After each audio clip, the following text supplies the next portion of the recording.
C'est la première étape d'un programme qui vise à faciliter le flux des marchandises et de personnes sur le continent. L'accord sur la zone de libre-échange continentale africaine est désormais une réalité. Signé le 21 mars 2018 à Kigali, au Rwanda, sous l'égide de l'Union africaine, le projet ne fait pas l'unanimité. Que contient-il concrètement? Analyse sur ce plateau avec Safiou Radji.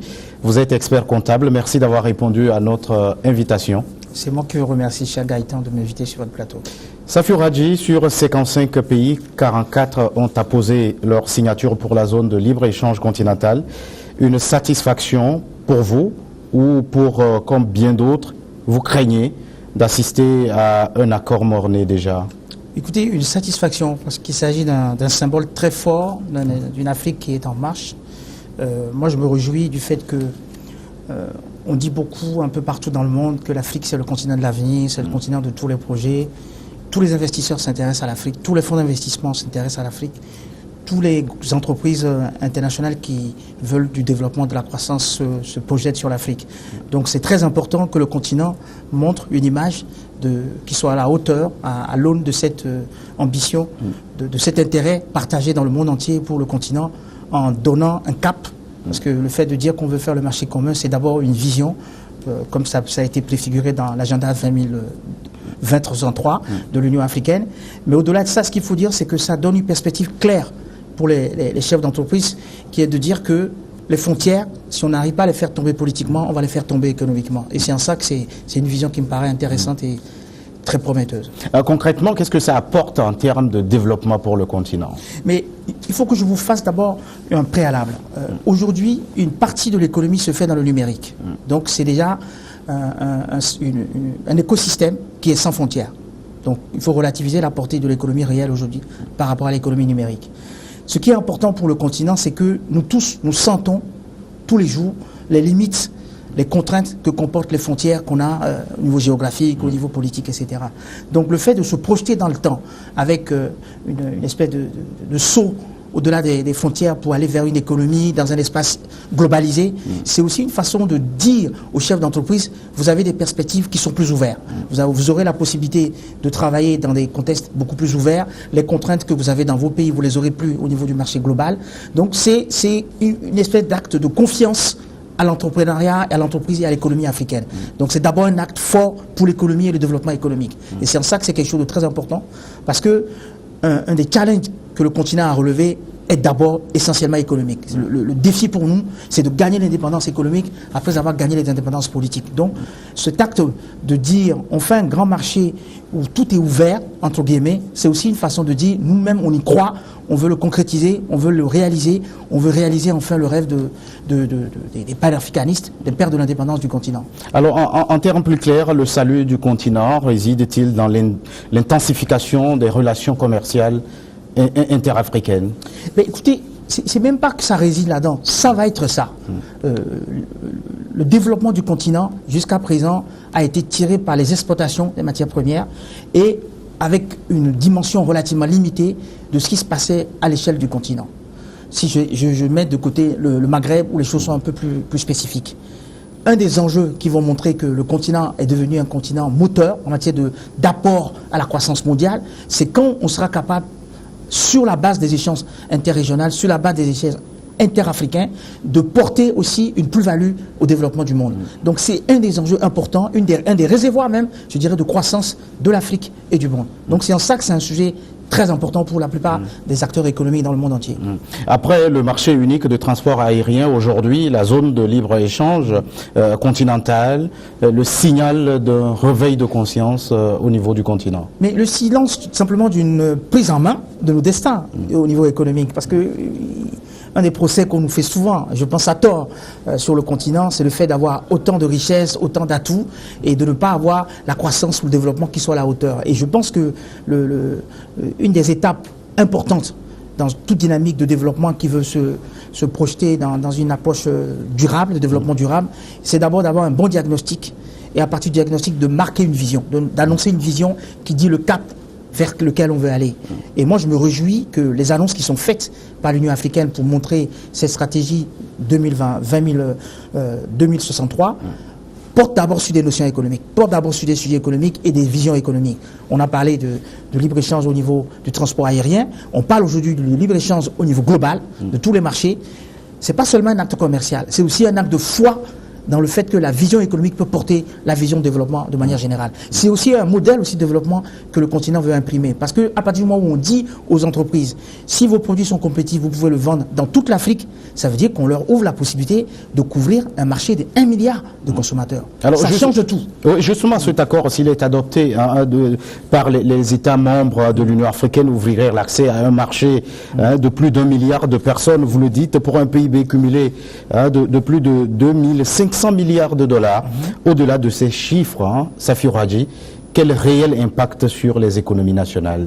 Mais ce qu'il faut savoir, c'est que notre continent est déjà organisé en zone régionale. Donc tout va se passer d'abord au niveau des intégrations régionales.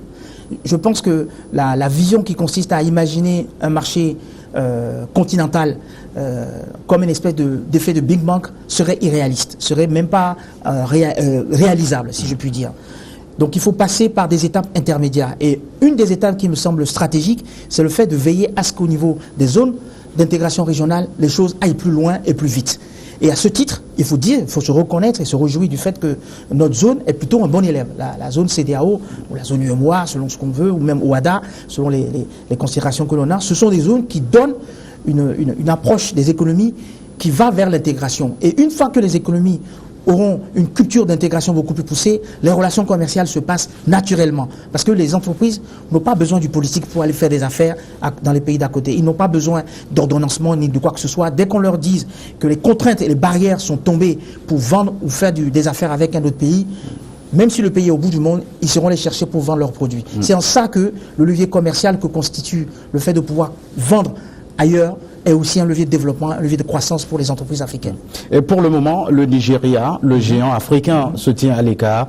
Comprenez-vous le refus de ce pays de signer pour le moment cet accord?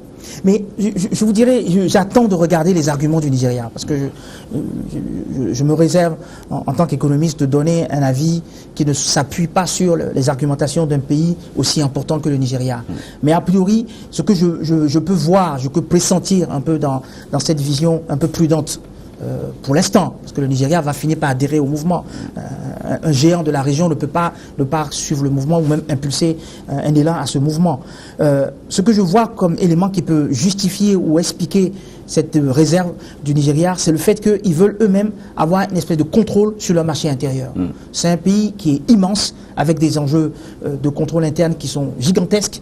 Donc je peux comprendre que ce pays, face à la perspective d'ouverture, je dirais vraiment intégrale, de libre-échange de leur marché, veut s'assurer d'un certain nombre de prérequis, de garanties, du fait que ce marché ne va pas partir aux autres.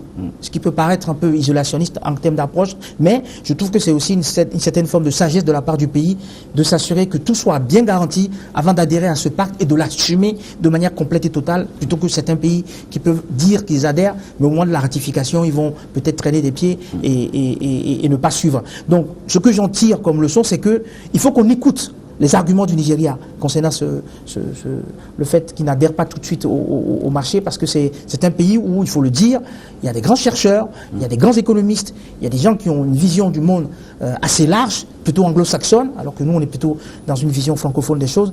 Donc moi je suis très attentif souvent à l'argument du Nigeria, parce que c'est un pays qui a toujours joué un rôle un peu de laboratoire pour beaucoup de choses. Donc j'attends avec attention les arguments précis de ce pays pour voir comment on peut les intégrer, y compris pour les pays qui ont déjà adhéré. Voilà de la volonté pour ce pays de promouvoir plutôt le Made in Nigeria.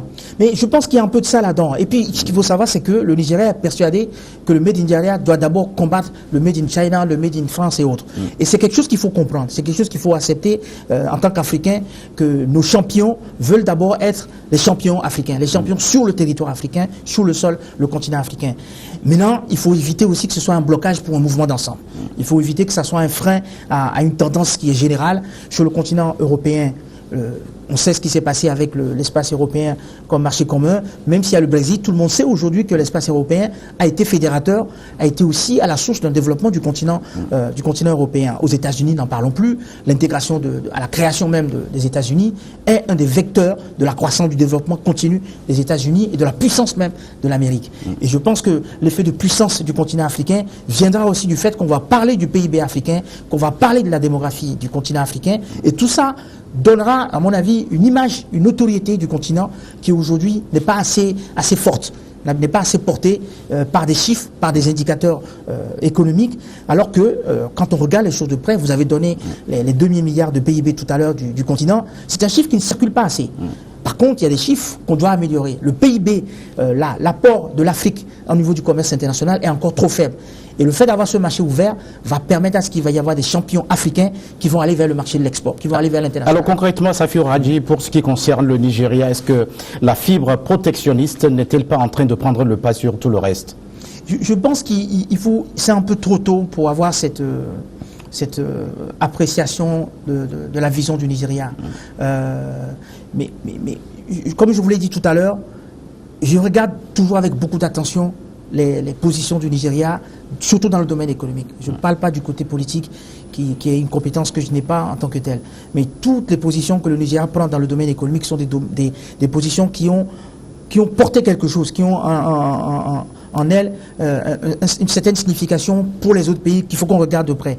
Donc, rien que par cette jurisprudence, je me donne une certaine réserve pour regarder les arguments du Nigeria. Et je peux vous citer l'exemple, par exemple, de l'agriculture. L'approche que le Nigeria a eue dans l'agriculture, c'est ça qui a apporté à la présidence de la BAD le ministre Adesina. Parce que c'était quelque chose qui apparaissait comme étant un cas d'école, une façon de voir l'agriculture comme étant un levier de croissance, de développement du continent. C'est ça qui a apporté le nouveau président Adesina à la tête de la BAD. Et on sait tout ce qu'il est en train de faire pour le développement économique basé sur l'agriculture, sur le continent. Donc, je donne cet exemple pour montrer vraiment qu'il faut qu'on regarde avec attention tout ce que dit le Nigeria, comme l'Afrique du Sud d'ailleurs, qui sont des géants que nous avons sur le continent et auxquels nous devons beaucoup de choses en ce qui concerne notre visibilité à l'international. Mais ça ne doit pas être des éléments bloquants. Et ça, là-dessus, je suis assez clair. L'avenir du continent se retrouve, se répercute, se projette d'abord dans l'espace libéré au niveau économique. Alors je vous donne un exemple, le cas de l'Algérie qui mène aussi une politique économique protectionniste, tout comme le Nigeria, mais pourtant l'Algérie a signé cet accord, ça veut dire que le problème se trouve plutôt ailleurs. Mais c'est rare, c'est pour ça aussi qu'il faut laisser au Nigeria le temps de s'expliquer sur ses réserves.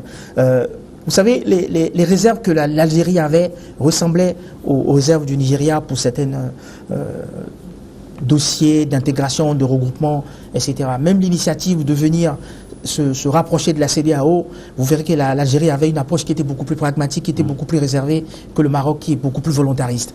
Mais ce que moi je tire de tout ça, c'est que ça montre aussi que sur notre continent, nos pays ont une certaine maturité, ils ont une certaine liberté politique et économique de faire des choix et d'avoir des positions qu'ils défendent, qu'ils argumentent.